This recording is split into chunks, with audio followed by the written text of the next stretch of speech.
আমরা এই স্পষ্ট ভাষায় বলতে চাই, কাদিয়ানীরা যদি এই দেশে থাকতে চায় তাহলে তারা আইডেন্টি কার্ড নিয়ে অমুসলিম কাফের হিসেবে এই দেশে থাকতে হবে।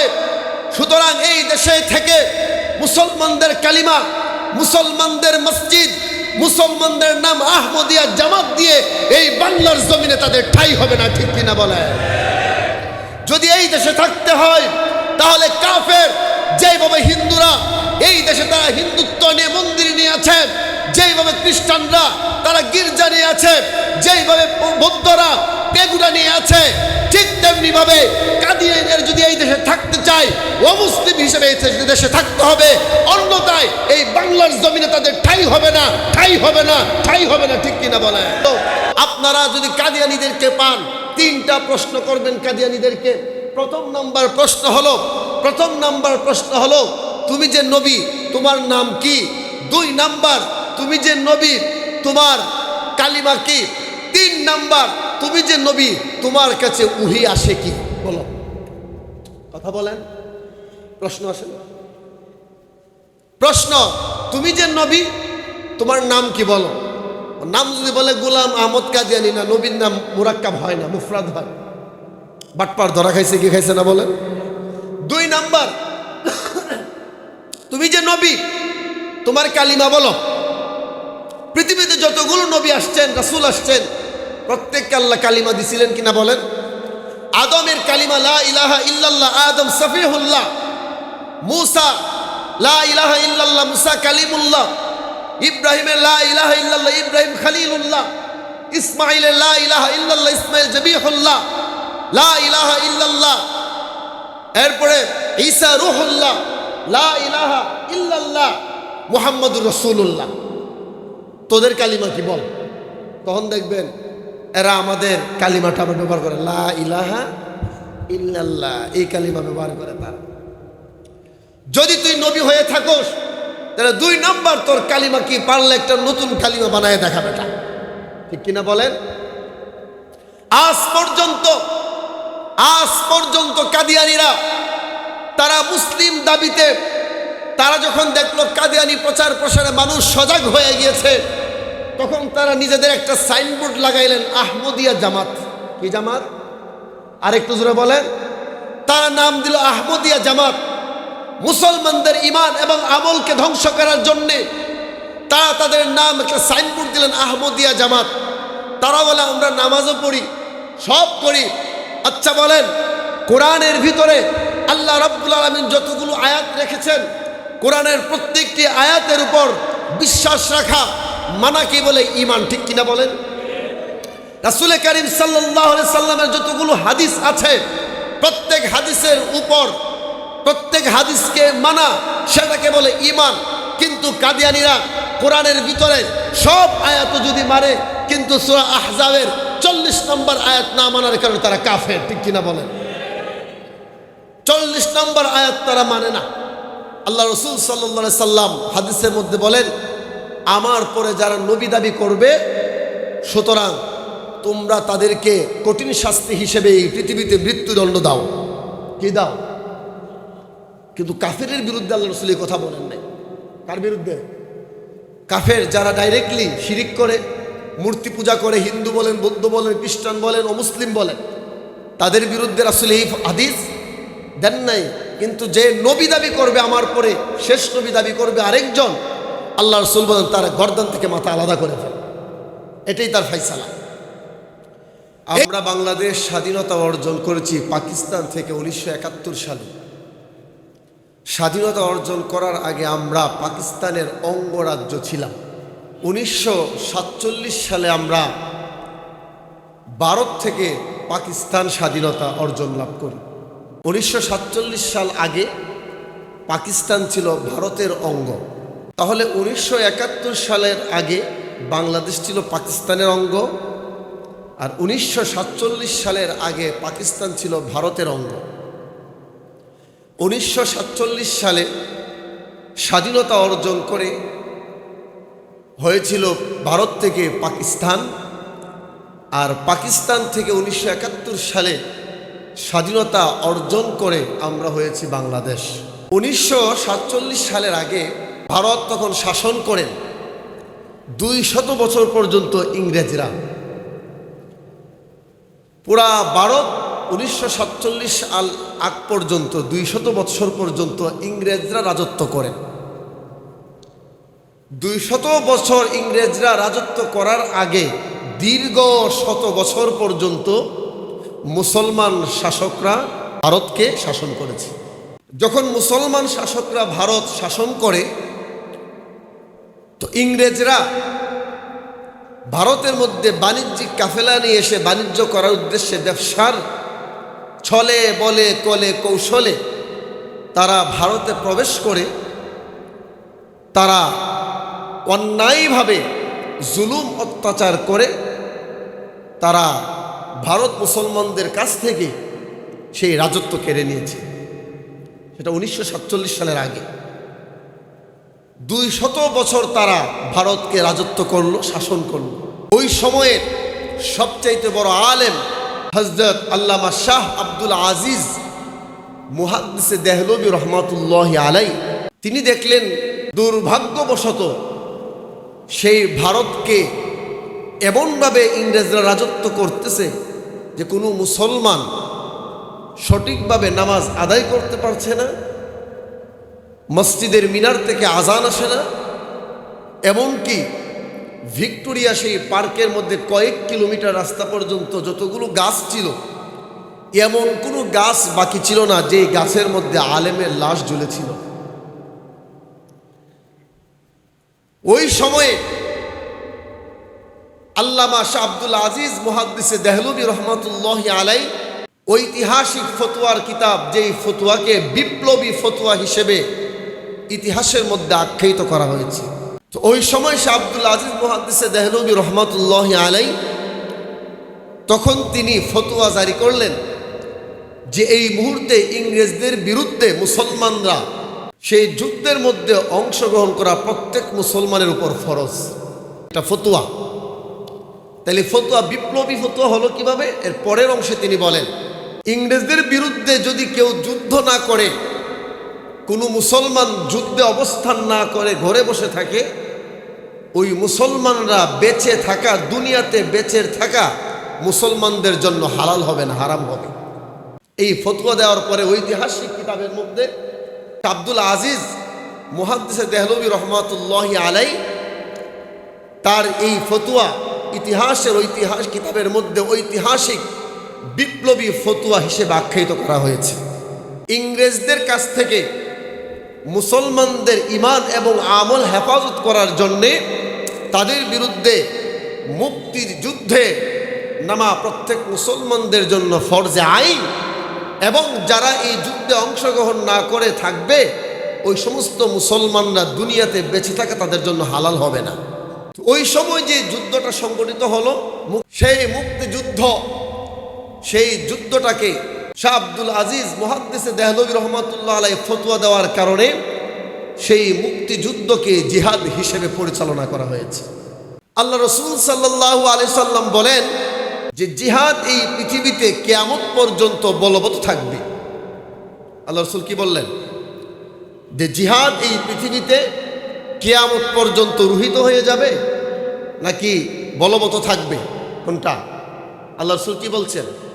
যে জিহাদ পৃথিবীতে কিয়ামত পর্যন্ত সেটা ছিল, আছে, থাকবে। ইসলামের ইতিহাসে কোরআন এবং হাদিসের আলোকে এটাই প্রমাণ করে, অন্যায়ের বিরুদ্ধে ন্যায়ের পক্ষে, অন্যায়ের বিরুদ্ধে ন্যায় বাস্তবায়ন করার জন্যে বাতিলের বিরুদ্ধে হক মাঠে নামার পরে যে মুক্তিযুদ্ধ হয় সেটা জিহাদ হিসেবেই ইসলামে পরিগণিত হয়। ঠিক কিনা বলেন? যখন এই ফতোয়া আব্দুল আজিজ মুহাদ্দিসে দেহলভী রহমাতুল্লাহ আনলেন, তখন ইংরেজরা চিন্তা করলো এই ফতোয়া, এই জিহাদের হাদিস, এই জিহাদের আয়াতগুলোকে কিভাবে রুহিত করা যায়, জিহাদ কিভাবে বিনষ্ট করা যায়, তার একটা পরিকল্পনা শুরু করলো ইংরেজরা। ওরা এটা জানে কোনো নবীর বিধানকে যদি রুহিত করতে হয়, অর্থাৎ পুরাতন নবীর বিধান রুহিত করতে গেলে নতুন একজন নবীর আবির্ভাব ঘটাতে হয়। অতীতে যতগুলো নবী পৃথিবীতে আসছেন, আগমন করেছেন, প্রত্যেক নবীর যেই বিধান ছিল, নবী পৃথিবী থেকে বিদায় হয়ে যাওয়ার পর উম্মতের কোনো ক্ষমতা নাই এই বিধান রহিত করার। তাইলে পুরাতন নবীর বিধান রহিত করার জন্য নতুন আরেকজন নবীকে আল্লাহ পৃথিবীতে পাঠাতেন, আর নতুন নবী পাঠানোর পরে পুরাতন নবীর বিধান রহিত হতো আর নবীর বিধান সংযোজন হতো। তখন ইংরেজরা চিন্তা করলো, যেহেতু এই বিধান রহিত করতে হবে, তো নতুন একজন নবীর আবির্ভাব ঘটাতে হবে। তখন ইংরেজরা সকলেই মিলে সিদ্ধান্ত নিল, মুহাম্মদের বিধান রহিত করতে গেলে নতুন আরেকজন নবীর আবির্ভাব ঘটাতে হবে। তখন তারা নতুন একজন নবী বানালেন। ভারতের তৎকালীনের কাদিয়ান শহরের একজন বিখ্যাত কুখ্যাত সন্ত্রাস, ডাকাত, বাটপার, চিটার মির্জা গোলাম আহমদ কাদিয়ানিকে তারা নবী বানাইল। নাউজুবিল্লাহ বলতেন আর একটু আসতে কোন। আপনাদের কাছে আমার প্রশ্ন, বলেন আমাদের নবী মুহাম্মদুর রাসূলুল্লাহ সাল্লাল্লাহু আলাইহি সাল্লামের পরে নবী আছে তো? হ্যাঁ, নাই? শিওর আপনারা? আপনারা কি 100% কনফার্ম আমাদের নবীর পরে কোনো নবী নাই? প্রমাণ কি? প্রমাণ লাগবে না? আল্লাহ কোরআনে বলেন, আমার তেলাওয়াতকৃত আয়াতের মধ্যে আল্লাহ বলেন, মা কানা মুহাম্মাদুন আবা আহাদিম মির রিজালিকুম। আল্লাহ বলছেন যে দুনিয়ার মানুষেরা তোমরা শোনো, আমার নবী মুহাম্মদ প্রাপ্ত বয়স্ক কোনো পুরুষের পিতা নন। কি বললেন? বুঝে শুনে বুঝবেন ভালো করে। আল্লাহ কি বলেন? মুহাম্মাদুন আবা আহাদিম মির রিজালিকুম, আমার নবী মুহাম্মদ, আমার হাবিব মুহাম্মদ প্রাপ্ত বয়স্ক কোনো পুরুষের পিতা নয়। তিনি এই কথা আল্লাহ কেন বললেন রাসূল পুরুষের পিতা নয়? তাহলে আমরা জানি কোরআন এবং হাদিসের ভিত্তিতে, ইসলামের ইতিহাসে, তারিখের মাধ্যমে আমরা জানি পৃথিবীর সমস্ত মুসলমানদের রুহানি পিতা হলো মুহাম্মদুর রাসূলুল্লাহ সাল্লাল্লাহু আলাইহি সাল্লাম।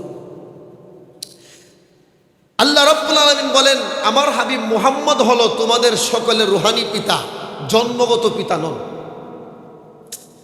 কথা বলেন, তিনি আমাদের কি পিতা? আরো জোরে বলেন, কেন রুহানি পিতা? তিনি আমাদের রুহানি পিতা কেন? রুহানি পিতা কাকে বলে? রুহানি পিতা তাকেই বলে যিনি ইসলাম শিক্ষা মানুষকে শিক্ষা দেন, যিনি কোরআনের তালিম শিক্ষা দেন, যিনি ইসলামের বিধিবিধান শিক্ষা দেন, তাকে বলে রুহানি পিতা। যে সমস্ত বাচ্চারা মাদ্রাসায় লেখাপড়া করে, সমস্ত বাচ্চাদের রুহানি পিতা হলো তাদের উস্তাদ। কারা? কথা বলেন। উস্তাদ, শিক্ষক। প্রত্যেকটা শিক্ষকের ছাত্র হলো রুহানি সন্তান, আর প্রত্যেকটা ছাত্রের শিক্ষক হলো রুহানি পিতা। রুহানি পিতা। আল্লাহ রাসূল সাল্লাল্লাহু আলাইহি সাল্লাম আমাদের জন্য কোরআন নিয়ে এসেছেন, কোরআন আমাদেরকে শিক্ষা দিয়েছেন, ইসলামের বিধি বিধানগুলো আমাদেরকে শিক্ষা দেওয়ার কারণে আল্লাহ রাসূল সাল্লাল্লাহু আলাইহি সাল্লাম আমাদের রুহানি পিতা। ঠিক কিনা বলেন? তে আল্লাহ যে বললেন, মা কানা মুহাম্মাদুন আবা আহাদিম মির রিজালিকুম, মুহাম্মদ সাল্লাল্লাহু আলাইহি সাল্লাম তোমাদের প্রাপ্ত বয়স্ক পুরুষদের পিতা নন। তাহলে কি আল্লাহ রাসূলের সন্তান, ছেলে সন্তান ছিল না? কথা বলেন। আল্লাহ রাসূলের চারটা ছেলে সন্তান ছিল। কয়টা? 4 জন ছেলে সন্তান ছিল। মা কানা মুহাম্মাদুন আবা আহাদিম মির রিজালিকুম, এই এতটুকু আয়াতের এই অর্ধেক অংশের 3 ভাগের এই প্রথম অংশের তাফসিরের মধ্যে, সব তাফসির গ্রন্থের মধ্যে মুফাসসিরে কেরামগণ ঐক্যমত পোষণ করে তারা বলেছেন, এই আয়াতের ব্যাখ্যা আল্লাহ বোঝাতে চাইলেন মুহাম্মদ সাল্লাল্লাহু আলাইহি সাল্লামের 4 জন ছেলে সন্তান আমি দান করেছিলাম। 4 জন ছেলে সন্তান পুরুষ হওয়ার আগে, মানে বালেগ হওয়ার আগে, একটা ছেলে পুরুষ ততক্ষণ পর্যন্ত হয় না যতক্ষণ পর্যন্ত সে বালেগ হয় না।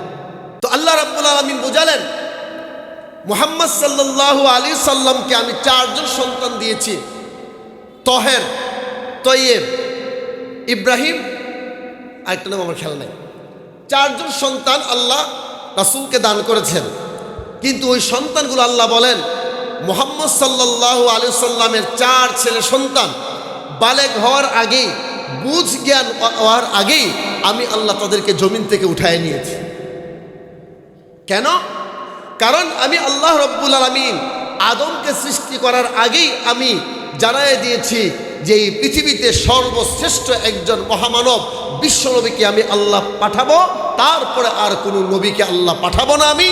সুতরাং যেহেতু আমি আল্লাহ আগেই ঘোষণা দিয়েছি আর কোনো নবী আসবে না, এই জন্য মুহাম্মদ সাল্লাল্লাহু আলাইহি সাল্লামের ঔরসগত যে সন্তান, ছেলে সন্তান পৃথিবীতে আসছে, যদি নবীর পরে কোনো নবী থাকতো, আমি আল্লাহ নিজেই মুহাম্মদ সাল্লাল্লাহু আলাইহি সাল্লামের ঘরে যে 4 সন্তান, সেখান থেকে একজনকে নবী হিসেবে নির্বাচিত করতাম। ঠিক কিনা বলেন? যেহেতু 4 সন্তান থেকে একজনকে আমি বাঁচায় রাখি নাই, সবাইকে বুঝ হওয়ার আগেই আমি উঠায় নিয়ে আসছি। সুতরাং মুহাম্মদ সাল্লাল্লাহু আলাইহি সাল্লামের পরে আর কোনো নবী আসবে না। নবী আসার চেঞ্জ যে সেটাকে আমি ক্যাটাপ করে দিয়েছি। একটা ইমারত তৈরি করেছিলাম নবুয়তের, সেই ইমারতের একটা ইট বাকি ছিল, সেই ইটটা মুহাম্মদ রাসূলুল্লাহ সাল্লাল্লাহু আলাইহি সাল্লামের খতমে নবুয়তের মাধ্যমে ফিল আপ করে দেওয়া হয়েছে। তো আল্লাহ রাব্বুল আলামিন এই আয়াতের তাফসীরের মধ্যে এটাই বলেছেন, যেহেতু প্রাপ্তবয়স্ক পুরুষ কোনো রাসূলের সন্তান ছিলেন না, এজন্য আল্লাহ বলেন মা কানা মুহাম্মাদুন আবা আহাদিম মির রিজালিকুম, যে মুহাম্মদ সাল্লাল্লাহু আলাইহি সাল্লাম প্রাপ্ত বয়স্ক তোমাদের কোনো পিতা নয়। এরপরে আসেন বলছে ওয়ালাকিন রাসূলুল্লাহ, তিনি হলেন একমাত্র কেবলই আল্লাহর রসুল। তিনি কার? তিনি কে? আল্লাহ রসুল না? খাতামান নবীন, তিনি আল্লাহর রসুল এবং সর্বশেষ নবী। তিনি কি? কথা বলেন। তিনি আল্লাহর রসুল এবং সর্বশেষ নবী। যেহেতু আল্লাহ ঘোষণা দিয়েছেন তিনি শেষ নবী, তারপর আর কোন নবী নাই, পৃথিবীতে কোনো নবী আসবে না। আল্লাহ রসুল হাদিসের মধ্যে বলেন আনা খাতামুন নবিয়্যিন লা নাবিয়্যা বাদি, আমি মুহাম্মদ সাল্লাল্লাহু আলাইহি সাল্লাম সর্বশেষ নবী, আমার পরে আর কোনো নবী নাই, আমার পরে নবী আসার কোনো দরজাও নাই। খতমে নবুয়তের যে একটা চেয়ার ছিল, নবুয়তের যে একটা চেইন ছিল, সেই চেইন মহান আল্লাহ রব্বুল আলামিন আমার মাধ্যমে ক্যাটাপ করে দিয়েছে। তাহলে এর দ্বারা বোঝা গেল মুহাম্মদ সাল্লাল্লাহু আলাইহি সাল্লামের পর আর কোনো নবী, আরো বুঝবেন সহজ করলে, আল্লাহ কুরআন শরীফের ভিতরে একরকম শব্দ কয়েক জায়গায় আল্লাহ ব্যবহার করেছেন, আছে না? কথা বলেন। আল্লাহ রাব্বুল আলামিন কুরআন শরীফের ভিতরে এক রকম শব্দ কয়েক জায়গায় ব্যবহার করেছেন, কিন্তু একই শব্দ কয়েক জায়গায় ব্যবহার করার কারণে অর্থ কয়েক রকম। সাউম শব্দের অর্থ কি? রোজা। কি সাউম শব্দের অর্থ? রোজা, পানাহার থেকে বিরত থাকা। আবার কুরআন শরীফের আরেক জায়গায় আছে সাউম শব্দের অর্থ চুপ থাকা।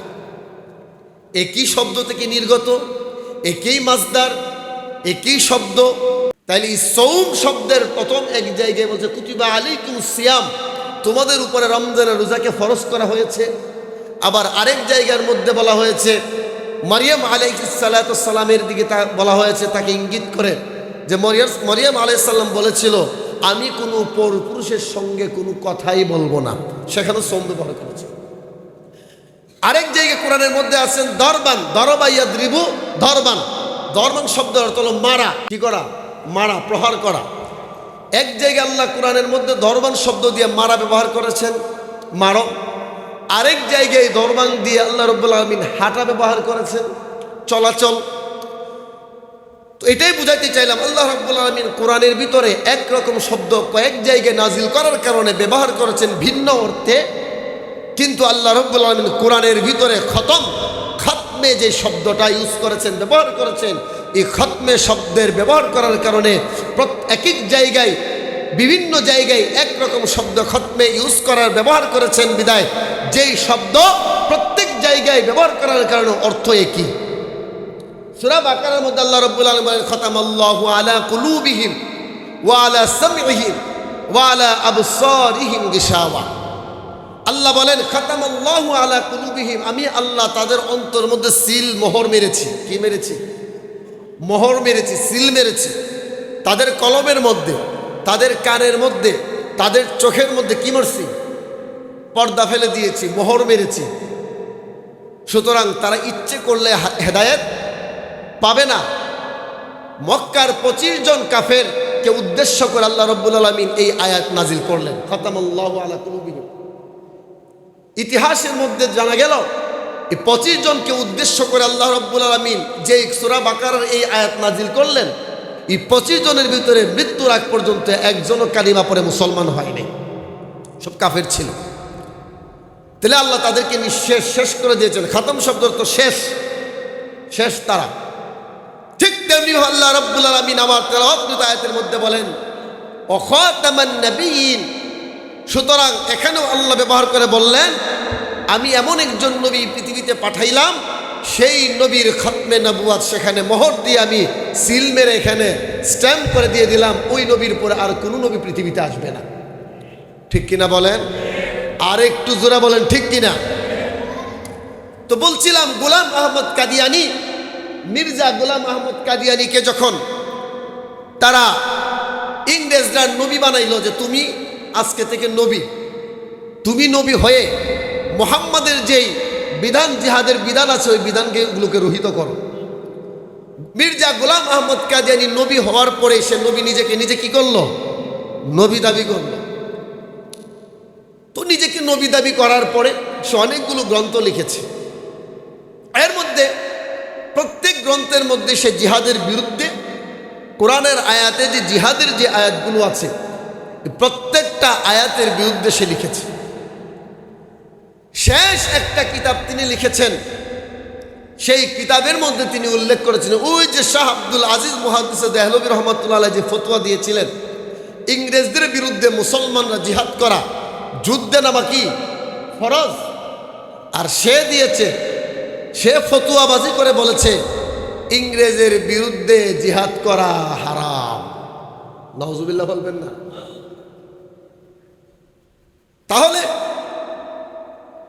শাহ আব্দুল আজিজ মুহাদ্দিস দেহলভী রহমাতুল্লাহ আলাইহি তিনি ফতোয়া দিলেন ইংরেজদের বিরুদ্ধে জিহাদ করা, যুদ্ধে নামা মুসলমানদের উপর ফরজ, আর গোলাম আহমদ কাদিয়ানি ফতুয়া বাজি করলেন ইংরেজদের বিরুদ্ধে জিহাদ করা হারাম।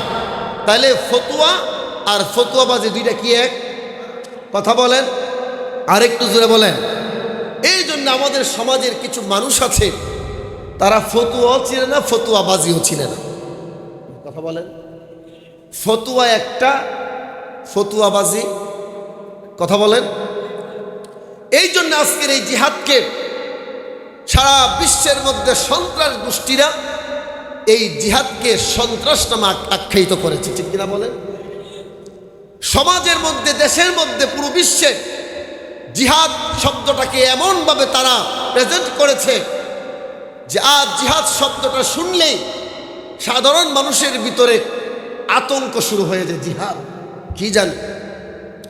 অথচ আল্লাহ রাসূল সাল্লাল্লাহু আলাইহি সাল্লাম বলেন জিহাদ এমন একটা জিনিস, এই ইসলামের বিধানের ভিতরে জিহাদ একটা বিধান। ইসলামের এই জিহাদ বিধান সন্ত্রাস নির্মূলের জন্য কাজ করে। কথা বলেন, যেই জায়গায় ইসলামের বিধান জিহাদ থাকবে, কোরআনের বিধান জিহাদ থাকবে, সেখানে সন্ত্রাস থাকবে না। সন্ত্রাস তাকে সন্ত্রাস বলবে, জিহাদ বলবে না। আর জিহাদ সেটাকে জিহাদ বলবে, সন্ত্রাস বলবে না। ঠিক কিনা বলেন? জিহাদ কখনো সন্ত্রাস হয় না, সন্ত্রাস কখনো জিহাদ হয় না। তো গোলাম আহমদ কাদিয়ানি তখন সে তারে দিয়ে এই অপব্যাখ্যা যখন শুরু করলেন মির্জা গোলাম আহমদ কাদিয়ানি, তখন তিনি নবুয়াত, নিজেই নবী দাবি করলেন। নবী দাবি করার পরে ওই সময়ের তৎকালীন একজন আল্লাহওয়ালা ছিলেন, নাম ছিল আল্লামা আতাউল্লাহ বুখারী রহমতুল্লাহ আলাইহি। নাম কি? আতাউল্লাহ বুখারী রহমতুল্লাহ আলাইহি। তো আল্লামা আতাউল্লাহ বুখারী রহমতুল্লাহ আলাইহির সঙ্গে একটা বাহাস হলো। বাহাসের মধ্যে আতাউল্লাহ বুখারী রহমতুল্লাহ আলাইহি বলতেছে যে তুই যে নবী, তোরে নবী বানায় পাঠাইছে কেডা? আর নবীর নাম থাকবে মুফরাদ, মুরাক্কাব না। নবীর নাম থাকবে কি? যেমন আমাদের এই যে আব্দুর রহিম ভাইয়ের নাম কি? আব্দুর রহিম। আমার নাম, কথা বলেন, আকরাম হুসাইন। আরেকজনের নাম শামসুদ্দিন, আব্দুস সাত্তার। 1,24,000 পয়গম্বর যতগুলো নবী আসছে, কোনো একজন নবীর আগে পিছে কোনো মুরাক্কাব আছে কিনা দেখেন তো। যতগুলো নবী পৃথিবীতে এসেছেন, আদম, শীষ, নূহ, মূসা, ঈসা, শুআইব, ইব্রাহিম, ইসমাঈল, ইয়াকুব, ইসহাক, ইউসুফ, মুহাম্মদ, ঠিক কিনা বলেন? নবীদের কোনো নামের আগে এবং পরে কোনো কিছু আছে? আতাউল্লাহ বুখারী রহমাতুল্লাহ আলাইহি বলেন যে তোর নাম গুলাম আহমদ কাদিয়ানি, গুলাম আহমদ মির্জা গুলাম আহমদ কাদিয়ানি। নবীদের নাম তো মুরাক্কাব থাকে না, মুফরাদ হয়। তোর নামের আগে মির্জা গুলাম আহমদ কাদিয়ানি কেন? প্রমাণ কি? তখন সে দলিল দিতেছে ইসমুহু আহমদ। কি দলিল? অথচ ইসমু আহমদ, এই দলিল কার পক্ষে আল্লাহ দিয়েছেন? মুহাম্মদ সাল্লাল্লাহু আলাইহি ওয়াসাল্লামের পক্ষে।